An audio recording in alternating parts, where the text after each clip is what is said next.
Welcome back, y'all, to another episode of building our Hacker News app using test-driven development. This is episode 5, I believe.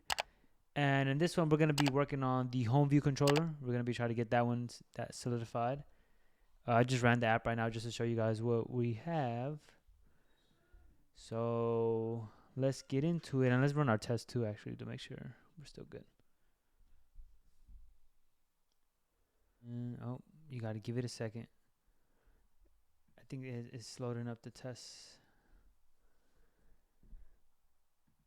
While we wait for that, we're already in the home view controller, so that's good. We're gonna be testing. We're gonna be working with in this file this episode, primarily. I think almost the whole episode will be working on this file.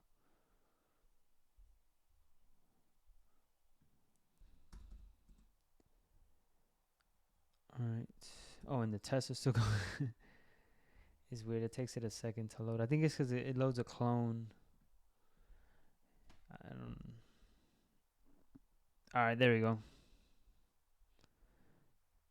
No failures. Well, actually, wait. Yeah, no failures. Bum, ba-dum, bum, bum. Let's put this over here. All right, so we're in the home view controller. The home view controller tests. And what we're going to be testing right now is we're going to test for the refresh control, which is going to give us the ability to refresh on this screen right here. So when you pull down, you're going to be able to refresh. That's a cool feature that comes with table views.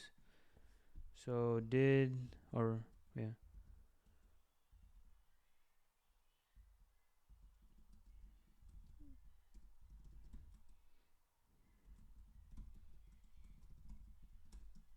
we'll call this did configure refresh control.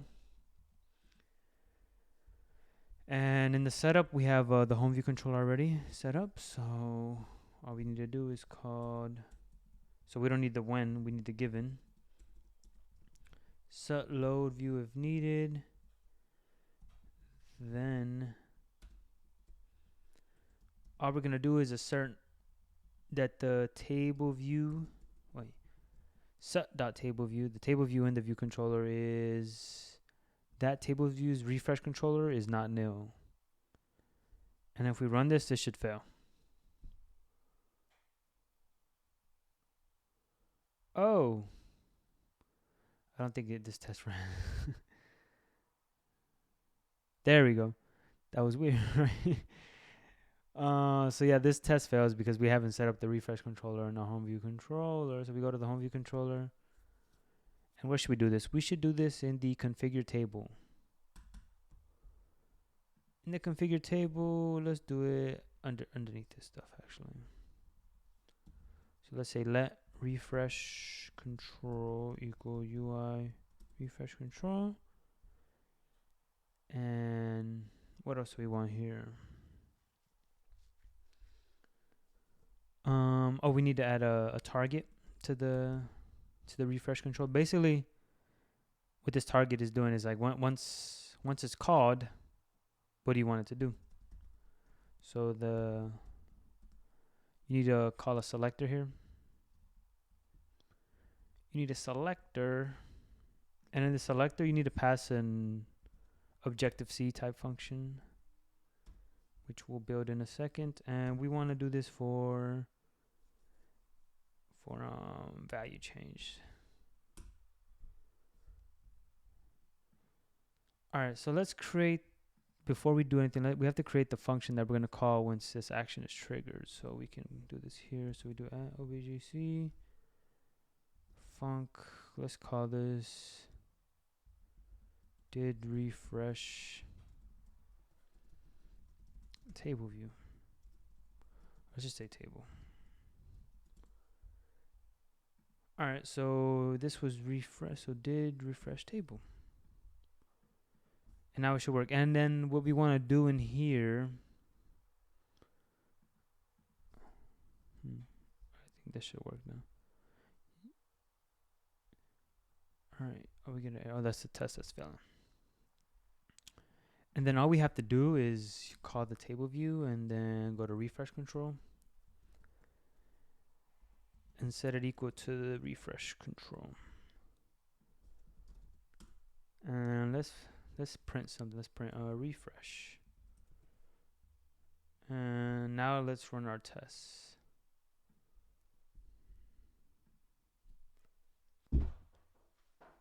And the test succeeds because it's set up now. Let's run all our tests actually, just to make sure. And yep, it looks like all our tests are passing. So now let's run this in our app. All right, and then when we refresh, you see the refresh is called. Now we need to figure out what behavior we want.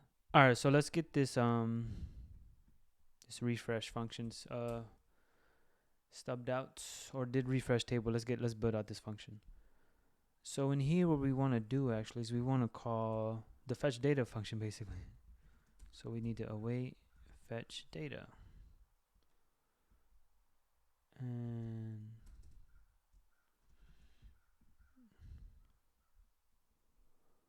all right, so it looks like no errors now. And then in the fetch data, when we get the results, we actually want the table view. We want to say the refresh controller and refreshing. Because if we do get results, we want it to end refreshing. And let's see what happens. Let's see if the refresh goes away.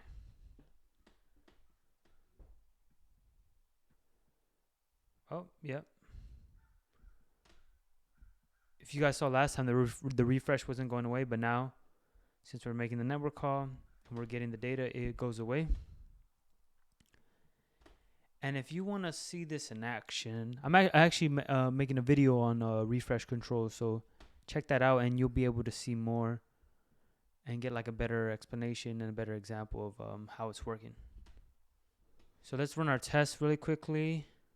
You always want to run your tests when you make some code changes just to make sure you didn't mess anything up.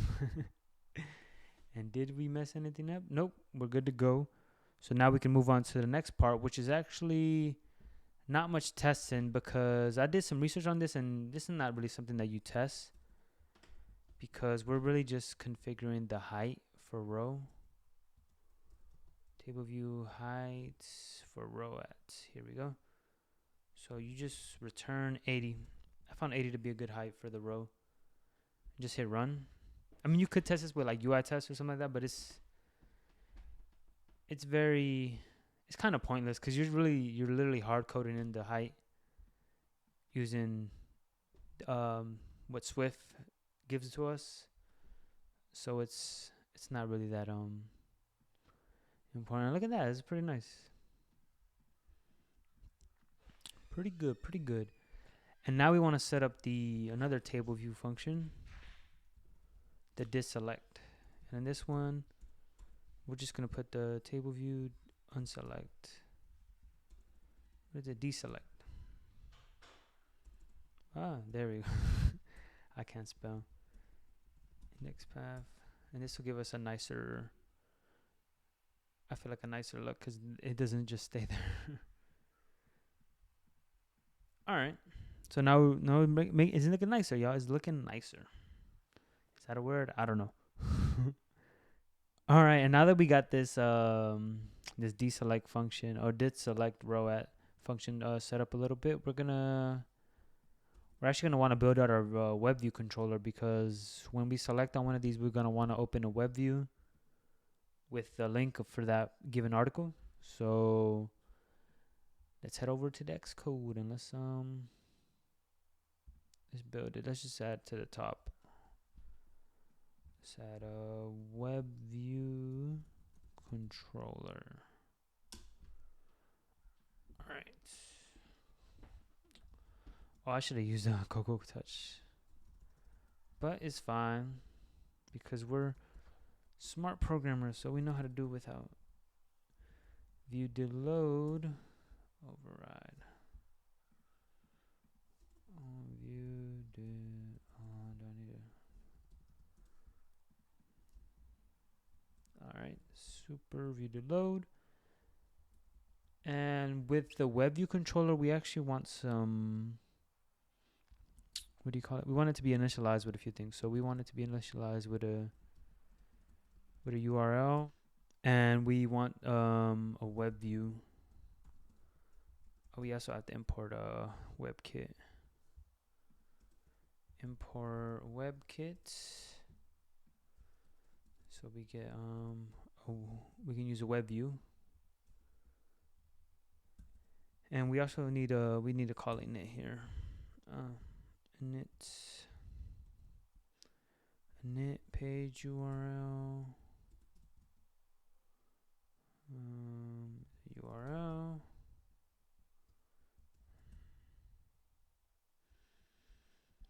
And we need to call super.init.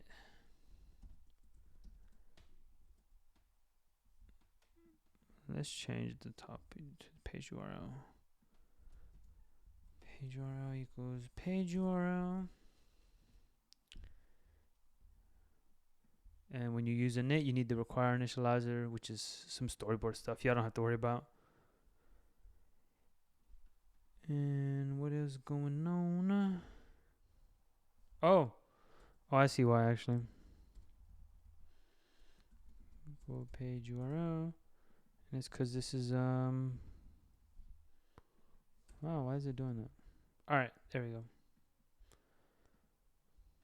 I had this set as a let, and that means it was immutable, so we couldn't change it.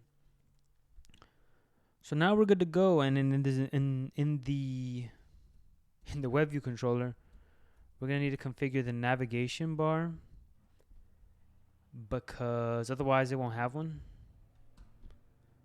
Or not just that it would I'll show you guys. It'll there's some things we want to do basically with the navigation bar to make it look nice. And we also want to configure the web view itself. So let's say private func configure configure nav bar. And we'll just copy and paste this and then put configure web view. All right, let's configure the nav bar first. So, actually, wait, let's not do that. Let's just do the web view first, and then we'll configure the nav bar when I show you why we're configuring the nav bar. That'll be better. So,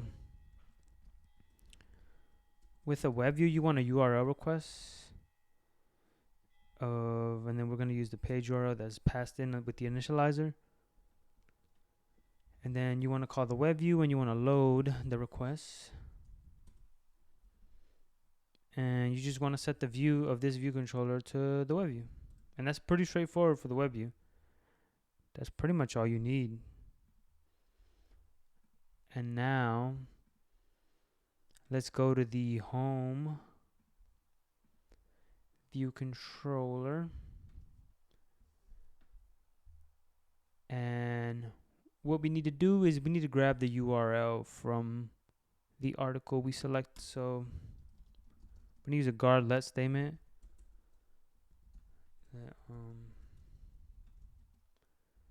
So article at index path.row. And we use a guard let because the URL is optional. So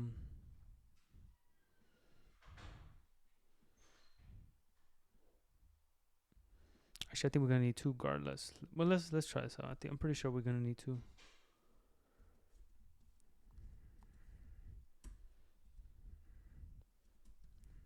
Else, we're just gonna return. Let's see. Yeah, we need 2 guard lets. I know it. Guard let URL equal. We can just cut this out. Else return.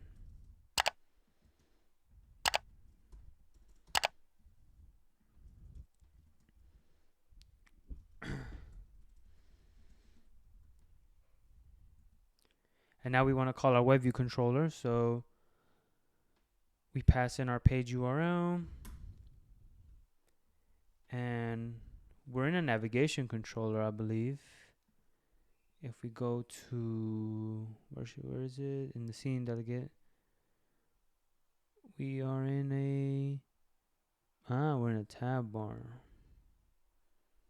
And then in the tab bar, so we might, no, we are in a navigation.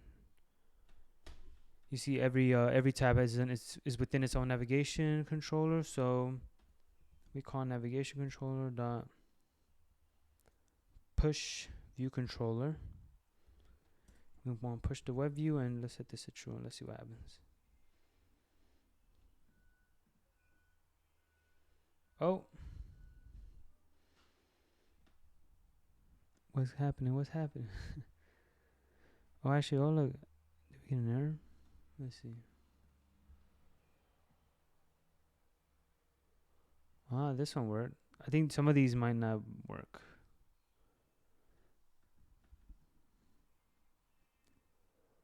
Boom, boom, boom.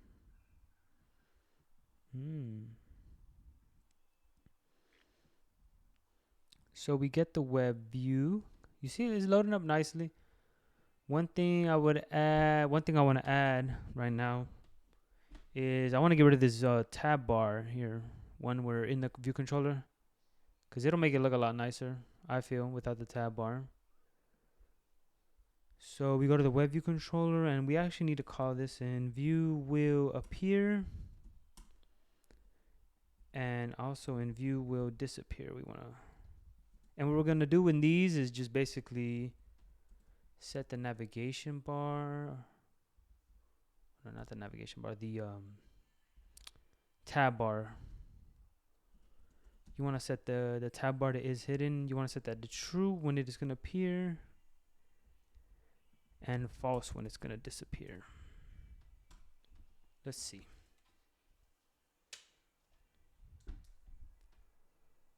All right, let's see. Boom, and yeah, look, it looks a lot nicer. I feel it a lot cleaner without the tab bar there. You can just read your articles. And let's switch to light and dark mode.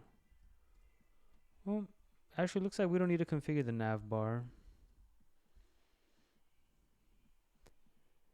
Maybe if you wanted to change the tint color.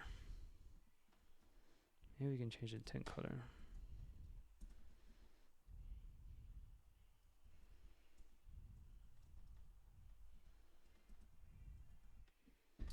Alright, y'all, so in this episode, we pretty much got our